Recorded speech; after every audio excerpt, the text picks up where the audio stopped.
Buenas tardes, soy la alumna Luz María Jara del Instituto de Formación Docente Juan Alberto Barreto Villalba de la ciudad de Curuguatú. El día de hoy estaré presentando sobre las técnicas de estudio. La síntesis. En el ámbito académico, una síntesis es un escrito en el que se redactan de forma abreviada los conceptos, ideas principales de un texto o tema determinado. Para realizar una síntesis se estudia e interpreta el texto de interés con palabras propias, se describen y analizan sus ideas principales. Toma de notas o apuntes. La toma de notas es una técnica de estudio que consiste en resumir una información para trabajos escritos o exposiciones. El conocimiento previo del estudiante. El conocimiento previo es la información que el individuo tiene almacenada en su memoria debido a las experiencias. Es un concepto que viene desde la teoría de aprendizaje significativo. La planificación de toma de notas. El primer paso es escuchar atentamente y tratar de resumir la información lo mejor que se pueda, sin copiar apuntes, sin sentido. Se debe tratar de recolectar aspectos importantes en poco tiempo, omitiendo las partes que no aportan en la información y redactar lo que es más importante. El sistema de Cornell. El método de toma de apuntes Cornell es un sistema de toma de apuntes que consiste en un formato condensado para organizar visualmente grandes cantidades de información que tienen nexos entre sí. Preparación y desarrollo de exámenes. La preparación de un examen se inicia a principio de curso. Tener el programa de la asignatura, conocerlo, mentalizarse del programa y de su temario durante todo el año. Piensa en cuanto mayor sea el tiempo invertido en esa asignatura, más probabilidad hay de que la superes de manera satisfactoria. Preparación de los exámenes. Ten una buena estrategia de aprendizaje de cada materia. El método de estudio explorar, preguntar, leer, recitar y repasar nos proporciona una buena estrategia para asentar por fases y gradualmente los conocimientos y su comprensión de cara a un examen. ¿Cómo resolver una prueba? Lee todas las preguntas cuidadosamente. Leer las preguntas tranquilamente al principio del examen te ayudará a obtener una visión general del examen y a considerar cuánto sabes sobre cada una de ellas para así organizar mejor. Controla tu tiempo. Aquí es donde necesitas ser estricto contigo mismo. Una vez que hayas asignado un tiempo a cada pregunta, debes cumplirlo y avanzar a la siguiente. Estructura tu respuesta. No te lances a contestar, antes tómate unos minutos para plantear la estructura de tu respuesta, especialmente en aquellos exámenes en los que es necesario desarrollar respuestas largas. Mapa conceptual. El mapa conceptual es un diagrama que ayuda a entender un tema en específico al visualizar las relaciones entre las ideas y conceptos. Por lo general, las ideas son representadas en modo estructurados jerárquicamente y se conectan con palabras de enlace sobre las líneas para explicar las relaciones. Las características de un mapa conceptual. Estructura proporcional. Los mapas conceptuales expresan explícitamente las relaciones más relevantes entre un conjunto de conceptos. Esta relación se describe por medio de palabras de enlace formando proporciones. Estructura jerárquica. Dentro de cualquier dominio de conocimiento hay una jerarquía de conceptos, donde los más generales están arriba en la jerarquía y los conceptos más específicos, menos generales, se encuentran jerárquicamente más abajo. Pregunta de enfoque. Una buena forma de delinear el contexto de un mapa conceptual es definir una pregunta de enfoque. Esto es una pregunta que claramente especifique el problema o asunto en el mapa conceptual. Enlaces cruzados. Otra característica importante en los mapas conceptuales es la inclusión de los enlaces cruzados. Estas son relaciones o enlaces entre conceptos de diferentes segmentos o dominios del mapa conceptual.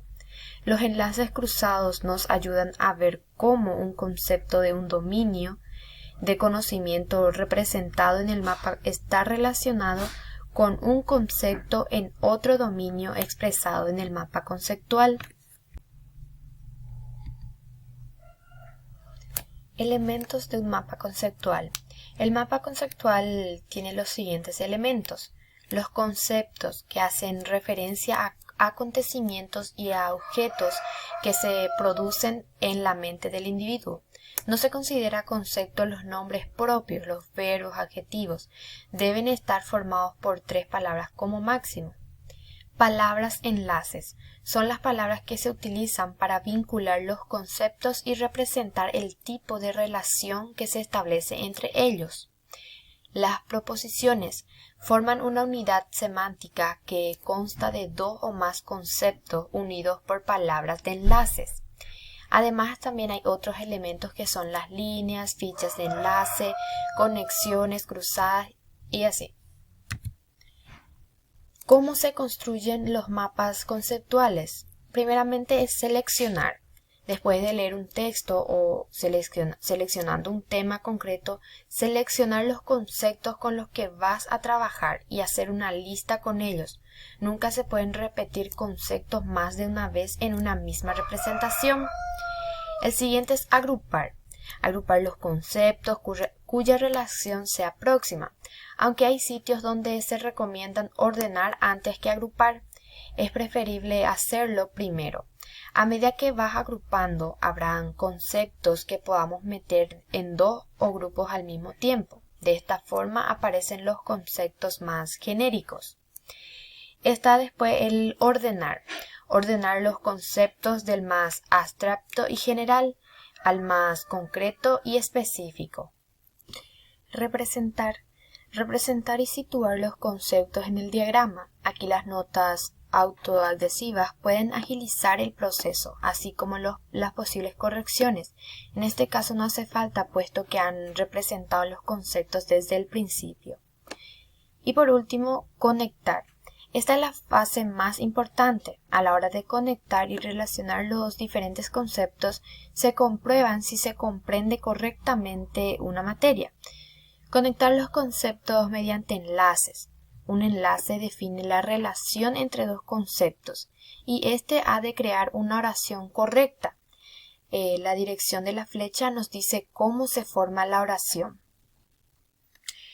El esquema. El esquema es una representación gráfica de la asociación de ideas o conceptos que se relacionan entre sí y entre los que se establecen relaciones de jerarquía. En un esquema generalmente existen una idea principal que se asocia a otro menor rango, pero que son indispensables para comprender aquello que se está siendo estudiado. Los esquemas sirven para explicar conceptos complejos o como método de estudio, ya que ayudan a comprender un tema de manera sintetizada. Las ventajas del esquema. Algunas de las ventajas del esquema son: ofrecer una clara estructura visual del contenido de un tema. Desarrolla las capacidades de análisis, síntesis, orden lógico y relación de ideas. Potencia el estudio elaborado y activo, permitiendo un dominio de los temas. Además, también facilita la memorización, ya que permite el razonamiento y la integración de nuevas ideas. Proporciona un instrumento importante de repaso y aprendizaje. Tipos de esquemas. Existen diferentes tipos de esquemas que pueden ser elaborados para facilitar la comprensión de un tema. Está lo que es la esquema de llaves. El esquema de llaves se usa, como indica su nombre, llaves o corchetes para agrupar ideas. En este caso, a la idea principal le sigue una llave en la que se agrupan las ideas secundarias y después cada una de estas ideas parten nuevas llaves para explicar ideas terciarias o complementarios. Está también lo que es diagrama o mapa conceptual. En el mapa conceptual, la idea principal está encapsulada en la parte central superior. Desde allí parten las ideas secundarias, las ideas y también las ideas terciarias. A medida que el esquema se ha desarrollado hacia abajo, las ideas se hacen mucho más concretas. Por último está el cuadro comparativo.